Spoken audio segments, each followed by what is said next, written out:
Hello বন্ধুরা, আজ আমি চলে এসেছি নতুন আর একটা ভিডিও নিয়ে। আজকের দিনটাই বিষয়ে কথা বলবো। আজকের দিনটি হচ্ছে মঙ্গলবার, দিনটি ষষ্ঠী। ওই দিনের ইংরেজি তারিখ হচ্ছে 17ই জুন, বাংলা হচ্ছে 2রা আষাঢ়। ওই দিনের সূর্যোদয়, সূর্যাস্ত, চন্দ্রাস্তর কথা বলবো। তো বন্ধুরা, একটা বলে দিই, আমরা যে সূর্যোদয় বলি, সূর্যোদয় সবাই বলে সূর্যোদয়ের কথার অর্থ কী? সূর্যোদয়ের কথার অর্থ হচ্ছে সূর্যের উদয় বা সূর্য ওঠা। সেই মুহূর্তকে বোঝায় যখন সূর্য দিগন্তের উপরে উঠে আসে এবং আলো ছড়াতে শুরু করে। সাধারণত এটি ভোরের সূচনা এবং নতুন দিনের শুরু হিসাবে ধরা হয়। এই সূর্যোদয়ের টাইম হচ্ছে 4টা 55 মিনিট 26 সেকেন্ড। তো সূর্যোদয়ের কথা বলে, সূর্যাস্ত কথার অর্থ কী? সূর্যাস্তর কথার অর্থ হলো সূর্য যখন পশ্চিমাকে অস্ত যায় বা দিনের আলো কমে গিয়ে সন্ধ্যা হয়। সহজ ভাষায় এটি হলো দিনের শেষে সূর্যের দিগন্তে নিচে নেমে যাওয়া, এটাকে বলে সূর্যাস্ত। তো এর টাইম হচ্ছে 6টা 21 মিনিট 2 সেকেন্ড। এবারে চন্দ্রাস্ত, চন্দ্রোদয়। এবারে আমরা এবারে চন্দ্রাস্ত কথাটার অর্থ জানবো। চন্দ্রাস্ত কথার অর্থটা আমি বলছি। অর্থ হলো চাঁদ ডোবা বা দিগন্তের নিচে চাঁদের অদৃশ্য হয়ে যাওয়া। এটি সেই সময় যখন চাঁদ পৃথিবীর দিগন্তের নিচে চলে যায় আর দেখাই যায় না। সংক্ষেপে চন্দ্রাস্ত মানে হলো চাঁদ দিগন্তের নিচে চলে যাওয়া, চাঁদ অদৃশ্য হয়ে চাঁদ ডোবা। চন্দ্রোদয় এবং চন্দ্রাস্ত এমন সময় যখন চাঁদের উপরের অঙ্গটি যথাক্রমে দিগন্তের উপরে প্রদর্শিত হয়। তো বন্ধুরা, আমরা চন্দ্রোদয়ের কথা বললাম, এবারে আমরা শুরু করব চন্দ্রোদয়ের কথা। চন্দ্রাস্ত কথা বলে, এবারে চন্দ্রোদয়ের কথা বলবো। চন্দ্রোদয়ের কথার অর্থ হলো চাঁদের উদয় বা চাঁদ ওঠা। এটি বিশেষ মুহূর্ত যখন চাঁদ দিগন্তের উপরে উঠে আসে। এই চন্দ্রোদয়ের টাইম হচ্ছে 11টা 3 মিনিট 15 সেকেন্ড। আচ্ছা, আজ এই মঙ্গলবারের জন্মের কথা বললে, জন্ম হচ্ছে কুম্ভ রাশি, শূদ্রবর্ণ, মতান্তরের বৈষ্ণবর্ণ, রাক্ষসবর্ণ, অষ্টোত্তরী বিংশোত্তরী রাহুল দশা। রাত্রি 10টা 55 মিনিট 48 নরগণ বিংশোত্তরী বৃহস্পতি দশা। আজকের দিন যদি কোনো মানুষের মৃত্যু হয়, ওটা হয় একপাশ দোষ। ঠিক আছে, এবার আমরা কথায় বলবো একপাশ দোষ। একপাশ দোষের কথা অর্থটা আমরা বলে দিচ্ছি। জ্যোতিষশাস্ত্রে মৃত্যুর সঙ্গে সম্পর্কিত একটি শব্দ, যা কোনো ব্যক্তির মৃত্যুকালে কিছু বিশেষ তিথি, বার বা নক্ষত্রের কারণে ঘটে থাকা এই দোষের কারণে মৃত্যুর আত্মার শান্তি বিঘ্নিত হতে পারে বলে মনে করা হয় একপাশ দোষ। আবার দিবা 12টা 11 মিনিট 41 দ্বিপাদ দোষ। তো এবারে দ্বিপাদ দোষ কথাটা আমি বলে দিই। দ্বিপাদ দোষ কথাটির অর্থ হলো দুটি কারণে সৃষ্ট দোষ বা ত্রুটি। জ্যোতিষশাস্ত্রে এটি একটি শব্দ যা বার, তিথি এবং নক্ষত্রের সংমিশ্রণে সৃষ্ট দোষকে বোঝায়। যখন বার এবং তিথির দোষ একত্রিত হয় তখন তাকে দ্বিপাদ দোষ বলা হয়। আরও বিস্তারিত দ্বিপাদ দোষ হলো জ্যোতিষশাস্ত্র অনুযায়ী কোনো ব্যক্তির জন্ম, কোনো কাজের শুভলগ্ন নির্ধারণের সময় বার, তিথি, নক্ষত্র ইত্যাদি দোষ থাকলে তাকে দোষী বলা হয়। দ্বিপাদ দোষ বার ও তিথির দোষের সংমিশ্রণে গঠিত হয়। উদাহরণস্বরূপ, যদি কোনো কাজের জন্য নির্ধারিত বার এবং তিথি অশুভ হয়, সেই কাজটিকে দ্বিপাদ দোষের কারণে অশুভ ফল দিতে পারে। এই দোষের কারণে বিবাহ, শ্রাদ্ধ বা যে কোনো শুভ কাজ করার ক্ষেত্রে অশুভ ফল হতে পারে বলে মনে করেন। দ্বিপাদ দোষের ধারণাটি মূলত হিন্দু জ্যোতিষশাস্ত্রের একটি অংশ। তো আমরা দ্বিপাদ দোষের কথা বললাম। রাত্রি 10টা 55 চতুষ্পাদ দোষ। এই এই চতুষ্পাদ দোষের বিষয়ে আমি পরে বলবো। তো বর্তমান এবারে আমি আসি যোগিনীর কথায়। যোগিনী হচ্ছে পশ্চিমী। আমরা সবাই যোগিনী কথাটা বলছি, কিন্তু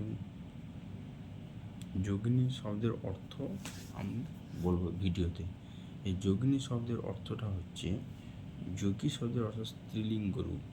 এটি সাধারণত সেই নারীকে বোঝায় যিনি যোগ বা আধ্যাত্মিক অনুশীলন করেন। এছাড়াও যোগিনী শব্দটি হিন্দু ও বৌদ্ধ ঐতিহ্যের একজন মহিলা গুরু বা আধ্যাত্মিক শিক্ষককেই বোঝায়। বন্ধুরা আমি যোগিনীর কথাটা বললাম। যোগিনী পশ্চিমে আছেন 12:11:41 বায়ুবনে। এবারে আসি বারবেলার কথা। বন্ধুরা বারবেলা আমরা বলি, বারবেলা কথাটার মানে আর অর্থটা কী তা আমি বলে দিচ্ছি। বারবেলা মানে দিনের শেষে বারবেলা মানে দিনের সেই সময় যখন যাত্রা করা বা কোনো শুভ কাজ করা উচিত নয়। এটি অশুভ সময় হিসেবে ধরা হয়। বারবেলা মূলত জ্যোতিষশাস্ত্রে একটি ধারণা। এটি দিনের একটি নির্দিষ্ট সময়কে বোঝায় যখন কোনো শুভ কাজ করা উচিত নয়। সাধারণত দিনের বিভিন্ন সময়ে বারবেলা বিভিন্ন রকম হতে পারে। যেমন রবিবারের দিনের প্রথম প্রহরটি বারবেলা হিসেবে ধরা হয়। আমি বারবেলার কথা বলি। ওর টাইম হচ্ছে 6:36 আর 8 থেকে 8:16:50 মধ্যে। তো বন্ধুরা আমরা বারবেলা বললাম, এবারে কালবেলার কথা বলব। কালবেলা কি বলছে? কালবেলা শব্দের অর্থ হচ্ছে অশুভ বা খারাপ সময়। কাল মানে খারাপ, এটাকে সবাই বোঝায়। তো মূলত এটা একটি বিশেষ পদ। আর বিস্তারিত কালবেলা শব্দের দুটি শব্দের সমন্বয় করতে কাল যার অর্থ সময় বা কাল এবং বেলা যার অর্থ সময় বা দুপুর। সুতরাং কালবেলা বলতে এমন সময়কে বোঝায় যখন কোনো কাজ করা উচিত নয় বা যখন কোনো অশুভ ঘটনা ঘটার সম্ভাবনা থাকে। জ্যোতিষশাস্ত্রের দিক থেকেও কালবেলা একটি গুরুত্বপূর্ণ ধারণা। বারবেলা, কালবেলা ও কালরাত্রি নামে কিছু অশুভ সময় রয়েছে যা বিভিন্ন শুভ কাজ করার জন্য উপযুক্ত বলে মনে করা হয় না। তো কালবেলা আমি বললাম অর্থটা, এবারে টাইম আমি বলে দিচ্ছি। 1:18:56 থেকে 2:59:38 মধ্যে। তবে আমরা কালবেলায় বললাম, এবার আমরা শুরু করব কালরাত্রি। তো কালরাত্রির কথাই বলে নিই। কালরাত্রির কথার অর্থ হচ্ছে ভয়ঙ্কর রাত বা অশুভ রাত্রি। এটি সাধারণত কোনো বিশেষ বিপদ বা দুর্যোগের রাতের জন্য ব্যবহৃত হয়। এছাড়া কালরাত্রি শব্দটি দেবী দুর্গার একটি রূপের নাম, যিনি নবদুর্গার অন্যতম। আর বিস্তারিতভাবে কালরাত্রি এই দুইটি শব্দ অর্থ কাল, এই শব্দের অর্থ সময় বা মৃত্যু। এটি একটি শক্তিশালী এবং ধ্বংসাত্মক শক্তিকে বোঝায়। রাত্রি এর অর্থ রাত। সুতরাং কালরাত্রি শব্দটি একত্রে ব্যবহার করলে তা একটি ভীতিকর এবং অন্ধকারাচ্ছন্ন রাতের ধারণা দেয়, যা কোনো বিপদ বা ধ্বংসের সঙ্গে সম্পর্কিত। উদাহরণস্বরূপ একটা কথা বলি। 1971 সালের 25শে মার্চে কালরাত্রি বা অপারেশন সার্চলাইট নামে পরিচিত পাকিস্তানি হানাদারি বাহিনী কর্তৃক সংগঠিত বাঙালি জাতির উপর নৃশংস হত্যাযজ্ঞের রাতকে স্মরণ করে। অন্যদিকে কালরাত্রি শব্দটি দেবী দুর্গার একটি রূপকে বোঝায়, যিনি নবদুর্গার সপ্তম রূপ। এই রূপে তিনি ভয়ঙ্কর এবং শক্তিশালী, যা অশুভ শক্তিকে দমন করে। তো বন্ধুরা কালরাত্রি আমি বললাম, কালরাত্রির সময়টা আমি বলে দিই 7:40:20 থেকে 8:19:38 মধ্যে। তো এবারে বলি যাত্রা। সবাই আমরা বলি যাত্রা। যাত্রা শব্দের অর্থটা আজ আমি বলে দিচ্ছি ভিডিওতে। যাত্রা শব্দের অর্থ হলো গমন, প্রস্থান বা ভ্রমণ। এটি কোনো স্থান থেকে অন্য স্থানে যাওয়া বা কোনো কাজ সম্পন্ন করার জন্য যাত্রা করা বোঝায়। এছাড়া যাত্রা শব্দটি লোকনাট্য বা যাত্রা বলার ক্ষেত্রে ব্যবহৃত হয়। আরও বিশদে যাত্রা শব্দের অর্থ হতে পারে গমন বা প্রস্থান। কোনো স্থান থেকে অন্য স্থানে যাওয়া, যেমন বাড়ি থেকে যাত্রা করা। ভ্রমণ, কোনো উদ্দেশ্যে যাত্রা করা, যেমন তীর্থস্থান বা পর্যটন যাত্রা। নির্বাহ বা যাপন, জীবনযাপন সময় অতিবাহিত করা ইত্যাদি অর্থে যাত্রা শব্দটি ব্যবহৃত হয়। আবার যাত্রা বলা বাংলা লোকনাট্যের একটি বিশেষ ধারা, যা যাত্রা নামে পরিচিত। সুতরাং যাত্রা শব্দের অর্থ স্থান পরিবর্তন, ভ্রমণ বা কোনো নির্দিষ্ট কাজ সম্পন্ন করার জন্যই পথ চলা। এতে যাত্রাতে কী বলা হয়? শুভ তা মৃত্যুযোগ, উত্তর নিষেধ দিবা 8:35:41 থেকে পশ্চিমে দক্ষিণে নিষেধ দিবা 12:11:41 গতে তীর্থ মৃত্যুযোগ যাত্রা নাস্তি বৃষ্টি হয়। রাত্রি 10:10:11 থেকে যাত্রা মধ্যম মাত্র, উত্তরে নিষেধ। রাত্রি 10:55:48 গতে দক্ষিণে নিষেধ। এবারে বলি শুভকর্ম কথা বলি। শুভকর্ম কথার অর্থ হলো পুণ্য বা ভালো কাজ। এটি এমন একটা কাজগুলি বোঝায় যে ধর্মীয় বা নৈতিক সঠিক এবং যা সমাজের জন্য উপকারী। শুভ শব্দের অর্থ হলো মঙ্গল বা কল্যাণ করে। কর্ম শব্দের অর্থ হলো কাজ বা কৃতকর্ম। সুতরাং শুভকর্ম বলতে বোঝায় এমন কাজ যা মঙ্গলজনক এবং কল্যাণকর এবং যা নৈতিক ও ধর্মীয়ভাবে সঠিক।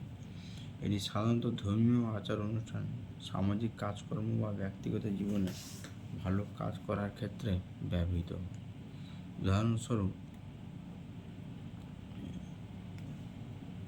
উদাহরণস্বরূপ গরিবকে দান করা শুভ। অসুস্থদের সেবা করা বা সমাজের উন্নতির জন্য কাজ করা সবাই শুভকর্মের অন্তর্ভুক্ত। এটি এমন কাজ যা ব্যক্তি নিজের এবং সমাজের উভয়ের জন্য মঙ্গল করে থাকে। তো এর টাইম হচ্ছে রাত্রি 10:10 থেকে।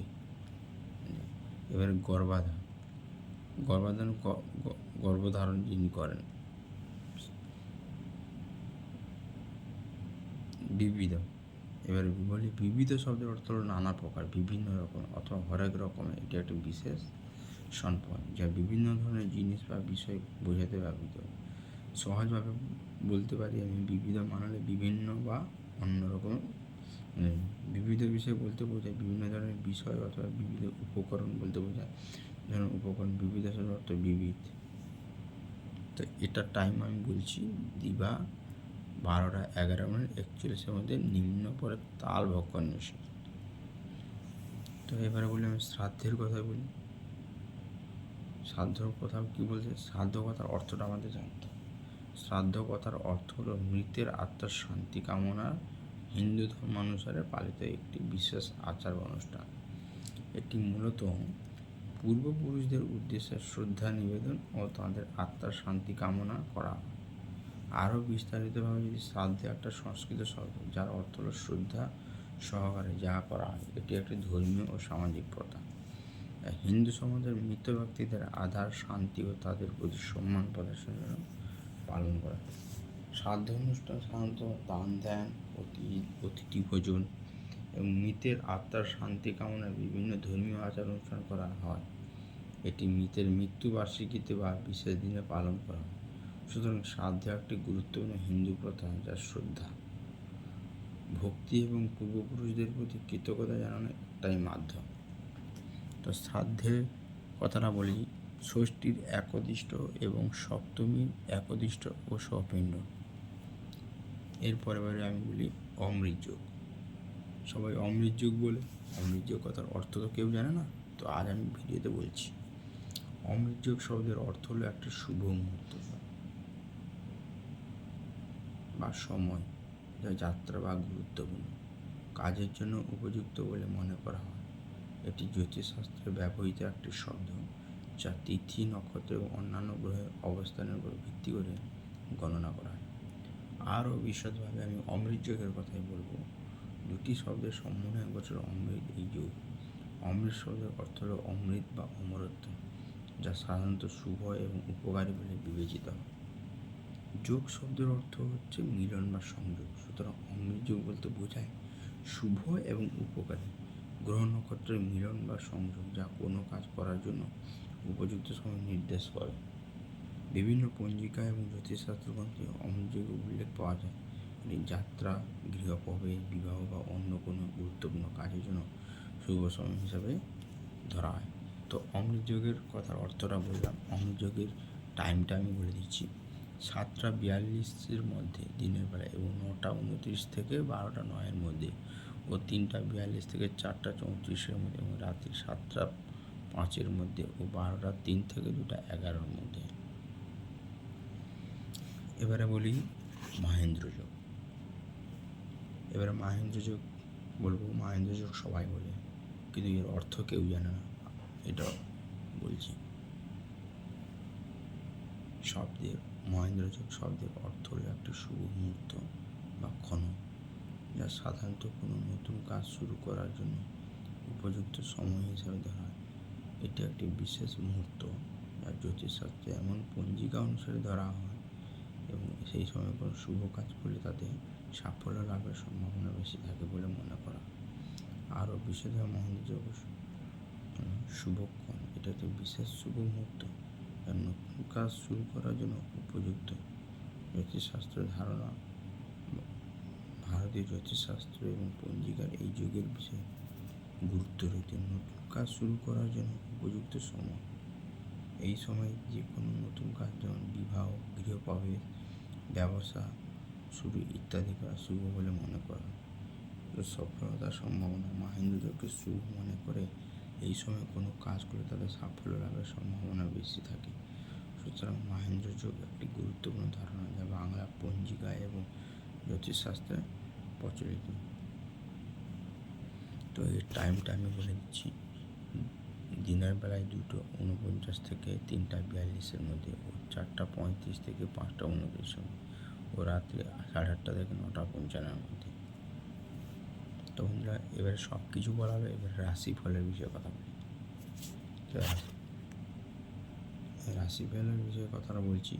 রাশিফলে বলা হয়েছে যে মেষ রাশির জাতক জাতিকা, মেষ রাশির জাতক জাতিকাদের বলা হচ্ছে মেষ হচ্ছে আঘাতপ্রাপ্তি, আর বৃষ রাশি অর্শরোগে আক্রান্ত হবে। মিথুন হচ্ছে রমণী প্রীতি, কর্কট হচ্ছে ব্যয়াধিক্য, সিংহ হচ্ছে লাম্পট্য, কন্যা হচ্ছে কর্মের বাধা, তুলা হচ্ছে দাম্পত্য কলহ, বৃশ্চিক হচ্ছে পরোপকার, ধনু হচ্ছে অনুতাপ, মকর হচ্ছে ভোগ, কুম্ভ হচ্ছে বিবাদ, মীন হচ্ছে কলহ।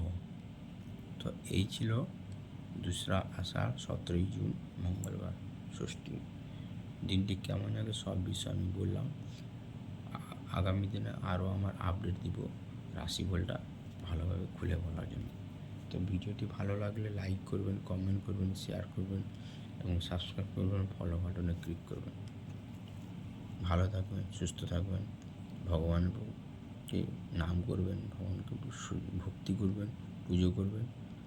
তো এই ছিল আমার আজকের ভিডিও।